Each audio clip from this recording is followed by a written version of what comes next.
أعوذ بالله السميع العليم من الشيطان الرجيم. بسم الله الرحمن الرحيم. والصلاة والسلام على رسول الله وعلى آله وصحبه ومن تبعه ووالاه. Alhamdulillah, ucapkan syukur pada Allah SWT. Hari ini kita dah masuk 29 Zulqaidah 1441 Hijriah. Esok merupakan 1 Zulhijjah, yang mana sesiapa yang menyertai mengambil bahagian dalam korban, maka sangat-sangatlah dikehendaki supaya berpuasa mulai daripada 1 Zulhijjah sampai 9 Zulhijjah. Kalau kita mampu. Tak mampu, kita ambil 3 hari atau ambil sehari. Kerana ini banyak merupakan peluang yang Allah bagikan selain dari bulan Ramadan hari itu. Dan Allah bagi juga peluang pada kita supaya kita melakukan amal-amal untuk kita mendekatkan diri kepada Allah Ta'ala. Sebagaimana Allah menjelaskan dari beberapa keterangan, supaya kita menjadi orang yang sentiasa mendapat keridhaan Allah Subhanahu Wa Ta'ala. Bagaimana untuk kita mendapatkannya. Dan bacalah olehmu ketika hendak tidur akan doa ini. A'udzubillahi minasyaitonir rajim. Bismika rabbi wada'tu jambi wa bismika arfa'ahu faghfirli zambi. Allahumma kini adabaka yawma tab'atsu ibadaka. Allahumma bismika ahya wa amutu wa a'udzu bika min syarri kulli zi syarri wa min syarri kulli dabbatin anta akhidun binasiyatiha. Inna rabbi ala siratim mustaqim. Ya Allah, dengan namamu aku letakkan lembunganku ini, dan dengan namamu jua aku akan mengangkatnya. Maka ampunilah dosa-dosaku, dosa yang kusedari atau dosa yang tidak kusedari. Jauhkanlah aku daripada seksaanmu di hari engkau bangkitkan hamba-hambamu nanti. Ya Allah, dengan namamu aku hidup, dengan namamu juga aku mati. Aku berlindung denganmu daripada kejahatan segala yang mempunyai kejahatan, dan dari kejahatan segala makhluk yang melata di atas muka bumimu ini, ya Allah. Engkau mengkuasai umbun-umbunnya. Sesungguhnya Tuhanku adalah di atas jalan yang lurus. Jadi di dalam bulan Zulhijjah ini, kita sama-sama mengusahakan peluang yang Allah bagi, bajet yang Allah bagi, dilaksanakan. Allah akan bagi lipat gandakan daripada 1 pahala sampai mengatakan Rasulullah sehingga 700 pahala. Allah banyaknya. Dan doa kita mudah-mudahan diterima oleh Allah. Allahumma antal awwalu falaysa qablaka syai'un wa antal akhiru falaysa ba'daka syai'un wa antaz zahiru falaysa fawqaka syai'un wa antal batinu falaysa dunaka syai'un. Ya Allah, engkaulah yang permulaan, maka tidak ada sesuatu sebelummu, dan engkau yang akhir, maka tidak ada sesuatu selepasmu, dan engkaulah yang zahir, maka tidak ada sesuatu di atasmu, dan engkaulah yang batin, maka tidak ada sesuatu di bawahmu. Inilah suatu keyakinan, dan kita memohon pada Allah Subhanahu Wa Taala di dalam bulan ini, bulan Zulhijjah bermulai esok 1 Zulhijjah, adalah peluang yang paling banyak. Apa saja amalan-amalan yang kita lakukan. Hingga Rasulullah mengatakan, wal amalu fihinna. Setiap amalan-amalan itu akan dikira oleh Allah Ta'ala. Walaupun sedikit zarah, sampailah berbagai-bagai amalan kebajikan. Hanya kita letakkan kepada Allah Subhanahu Wa Ta'ala. Baik, saya nak sambung tentang korban. Itu sebagai mukaddimah. Korban kita, bila kita nak lakukan korban, sebab sekarang ini kita kena cari binatang korban yang nak kita lakukan. Hayawan, binatang yang kita nak lakukan, apakah dia binatang-binatang yang boleh jadikan korban? Binatang yang boleh dijadikan korban ialah seperti unta yang berumur 5 tahun. Unta kena umur 5 tahun ke atas. 5 tahun ke bawah tak boleh. Berumur 5 tahun. Kalau seekor lembu ataupun kerbau, samalah, lembu boleh, kerbau boleh, ia berumur 2 tahun. Kalau unta tadi, dia kadang-kadang 5 tahun. Sebab unta ni, dia punya, kedudukannya, tinggi martabatnya, ya unta ni. Dan usia dia panjang sikit. Kalau kambing pula, hendaklah berumur 2 tahun juga kalau kambing. Juga begitu biri-biri yang telah berumur 1 tahun. Atau telah bersalin 2 gigi hadapannya sesudah ia berumur 6 bulan. Ini biri-biri, beza tau. Unta lain, kita boleh bersembelih 5 tahun. Kalau lembu, kerbau, hendaklah usia 2 tahun ke atas. Kalau kambing, begitu juga 2 tahun ke atas. Kalau biri-biri, kalau dia bersalin gigi 6 bulan, boleh digunakan. Sebab biri-biri tu besar sikit daripada kambing. Kambing ni ada kambing kambung. Sekarang kambing macam-macam. Ya. Ada yang besar, ada yang kecil. Jadi 1 ekor unta atau lembu atau kerbau, berapa orang yang boleh mengikut korban? 1 ekor unta atau lembu atau kerbau adalah baginya untuk 7 bahagian. Boleh 7 bahagian. Ya. 1 ekor kambing atau biri-biri bagi berapa orang? 1 ekor kambing atau biri-biri adalah bagi seorang. Afdal bagi lelaki 2 orang. Ya, afdal bagi laki-laki 2 ekor kambing. Ya, tamam, 2 ekor kambing. Tapi bulan Ramadan boleh kita 1 ekor kambing tiap 1 orang. Mana yang lebih afdal? Berkorban 7 ekor kambing bagi 7 orang berkorban, atau berkongsi 7 orang 1 ekor unta ataupun lembu ataupun kerbau. Lebih afdal berkorban 7 ekor kambing bagi 7 orang. Ni. Maknanya kambing ni lebih afdal lah. Tiap 1 orang 1 kambing. Kalau kambing atau biri-biri. Kalau lembu ni boleh 7 orang. Kongsi. Maknanya 7 bahagian. Setiap-tiap 1 orang, dia boleh dapat 1/3.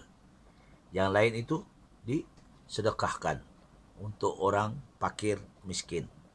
Ya, untuk disedekahkan. Ini korban. Dan korban ini juga maknanya dilakukan pada hari tertentu, iaitu pada 10, 11, 12, 13. Hari dia makan hari Tashrik. Beza dengan akikah. Akikah ni dilakukan bila-bila masa. Ya, akikah ni. Tapi korban ni ditentukan. Maknanya korban ni kena dilakukan bulan-bulan yang ditentukan oleh Allah Subhanahu Wa Taala. Apakah yang harus jika 7 orang yang berkongsi pada seekor kerbau, lembu ataupun unta?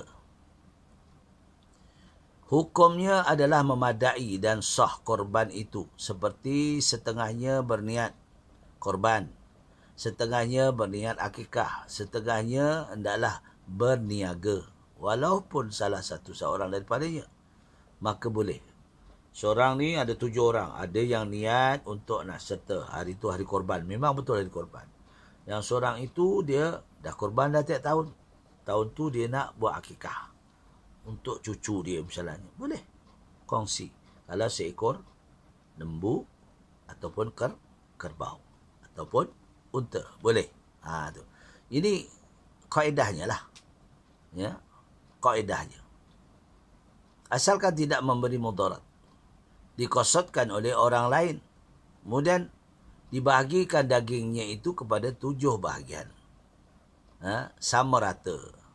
1/3, 7 tu 1/3. Yang lain itu diagih-agihkan kepada orang yang berhak. Apa pendapat Ibnu Abbas mengenai binatang korban? Pendapat seorang sahabat. Ibnu Abbas mengatakan bahawa mencapai sunat korban adalah dipadakan dengan menumpahkan darah. Walaupun daripada ayam. Itu kalau kita dapat.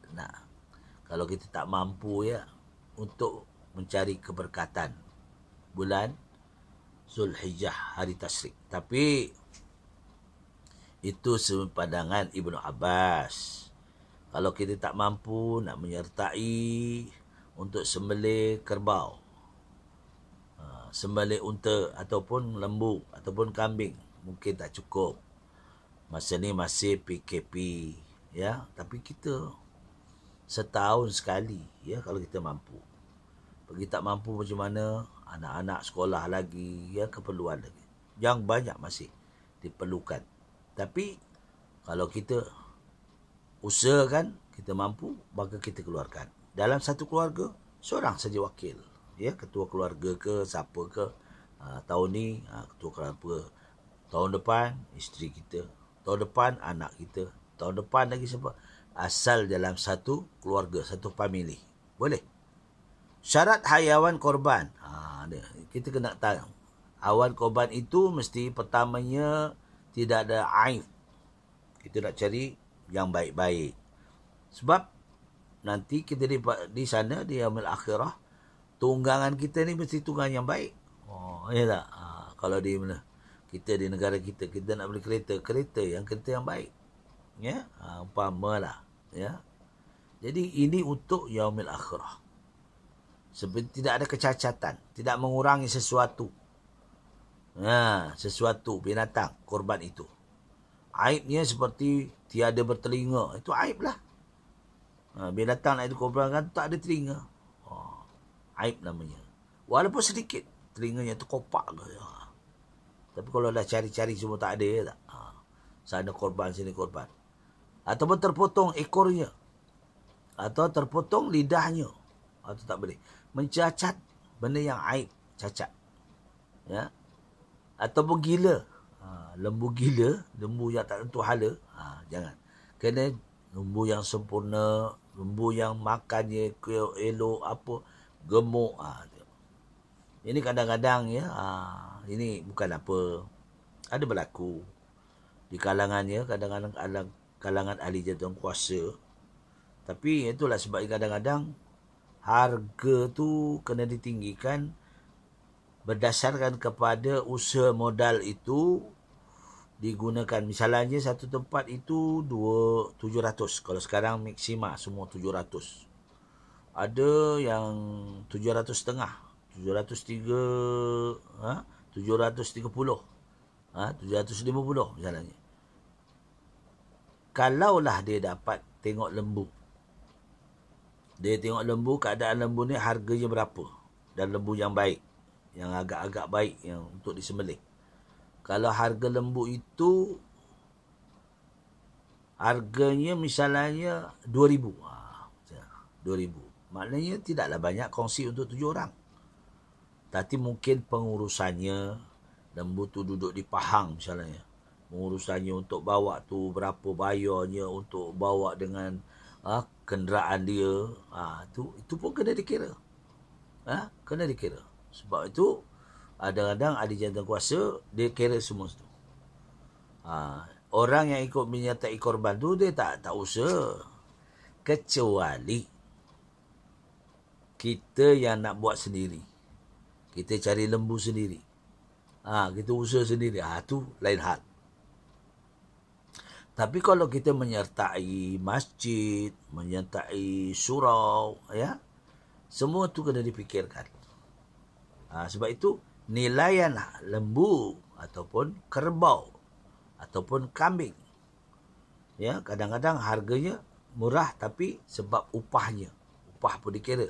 Kalau ambil daripada mana, jauh tempatnya.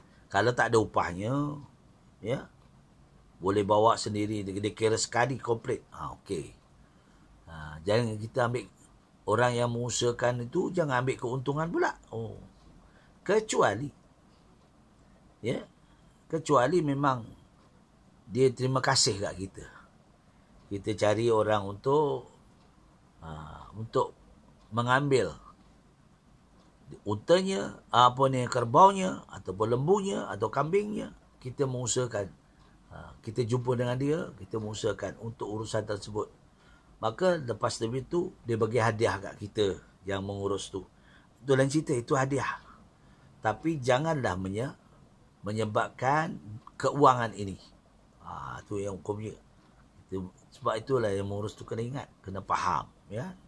Jangan ambil untung pula di situ. Untuk duit dia. Walauzubillah. Kalau berlaku pun kita cepat-cepat taubat, memohon ampun kepada Allah Subhanahu wa taala, kerana akan Allah murka, ya, pelaksanaan kita tu. Baik. Yang keempatnya, kalaulah dapat binatang itu, tengok mesti binatang itu mesti binatang yang baik. Betul. Tak ada gudis-gudis, badannya gudis lah, penuh lah. Itu tak boleh. Juga boleh. Walaupun sedikit sekalipun. Kena membahayakan. Mungkin dagingnya cacat. Yang kelimanya, baru beranak kerana jahat. Ya, dagingnya baru beranak. Kita nak korbankan lembu yang baru beranak. Jangan. Yang keenam, sangat kurus. Carilah yang ni kadang-kadang orang pihak penjual ni minta maaf lah. Pihak penjual ni dimakan dedap, malam-malam dimakan, bagi dedap. Dia gemuk, diinjek lah, digemukkan lembu tu. Padahal lembu tu gemuk dengan air ataupun angin. Itu penipuan. Sebab itu orang yang mencari, ya, binatang korban dan orang yang menjual itu mestilah jujur amanah. Kerana korban ini adalah untuk Allah. Allah akan kira semua. Allah tahu. Ni. Jangan kita mencari keuntungan. Waktu tu kita bagilah dedap. Suruh dia makan banyak-banyak. Kita injek biar gemuk. Nanti semuanya adalah air. Bila disembelih, tidak memadai semuanya. Itulah Allah sangat murka. Jadi ini kena, binatang ni kena. Baik pihak penjual, baik pihak pembeli, kena waspada benda ni. Kerana kita ni melakukan korban kerana Allah. Ya, takut kita bersusah payah membuat itu dengan modal yang besar, dengan kerjanya yang berat, tapi hasilnya tak ada. Walauzubillah. Ni. Kerana ini amanah. Amanah orang yang berkorban untuk menyertai. Ya, jadi ni kita kena faham benda-benda ini. Ya, carilah kerbau yang ataupun lembu yang betul-betul gemuk dengan harga nilai yang sesuai. Ya, jangan pula buta sebelah matanya. Cacat tu aib. Sebelah matanya buta. Ataupun sipit. Atau berpenyakit. Dan buta kedua belah matanya. Tadi sebelah ni kedua belah. Nyata sakitnya. Kerbau tu dah lah. Jalan pun dah goyang sini. Sakit. Jadi kena cek. Betul-betul. Lembu ataupun kerbau ataupun kambing yang nak kita sembelih itu, nak hadapkan kepada Allah Ta'ala, kena benda yang baik. Kena baik. Kita nak hadapkan pada Allah sebagai satu persembahan kita, syukur kita di dalam bulan Zulhijjah ini. Kerana Allah menjanjikan beberapa banyak pahala ganjaran dilipat ganda di dalam bulan Zulhijjah, terutama di dalam bulan iaitu bulan tasyrik. Baik. Sangat tempang ataupun jalan tempang lah, ataupun sedang bunting. Ni jangan. Adakah memadai korban jika disembelih itu mempunyai satu daripada aib saja? Korban itu tidak memadai juga, walaupun aib sikit je. Jadi sebab itu kena cari adalah perkara-perkara itu seperti apa memadai jika binatang itu dalam keadaan seperti di bawah ini. Ada 9 perkara ni. Ya. Tidak bertanduk, patah tanduknya, ya, satu, ataupun terlubang telinganya, bertebuk telinganya, hilang sesuatu daripada sebahagian telinga, tiada berikor, tiada bergigi, patah setengah daripada giginya, tiada berzakar. Ni jantan ke betina. Mungkin dah dikira semuanya. Sebab inilah kita nak mencari binatang ternakan yang betul-betul, perundingan yang betul dengan amanah kita. Baik siapa yang menguruskan untuk mencari binatang korban ataupun pihak yang menjual itu, mestilah amanah kerana Allah. Sebab nanti semuanya akan disoal oleh Allah. Sebab inilah ya perkongsian ya kita pada pagi ini tentang berkorban dan orang yang menyertai korban itu ambil bahagian. Itulah sunat-sunatnya kita berpuasa daripada 1 Zulhijjah. Kalau mampu, 3 hari sebelum hari tasyrik, ataupun sehari 9 saja. Tu. Tapi amalan banyak dikira oleh Allah keuntungan. Sehingga kan kalau kita baca Quran, ya, bukan satu ayat, satu huruf itu, tapi satu huruf tu dikira 10 ganjaran. Ya, bi sab'a di'fin.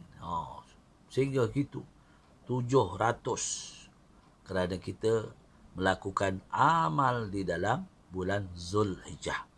Jadi terkait di perkongsian, mudah-mudahan yang baik semua daripada Allah. Ya, mudah-mudahan kita sama-samalah. Sebab ini benda-benda ni, amal-amal ini akan dinilai oleh Allah SWT, bukan dinilai oleh manusia. Yang baik daripada Allah, kekurangan mana, saya memohon maghfirah Allah. Aku liqauli hadza astaghfirullahalazim wa lakum wa billahi taufiq wal hidayah.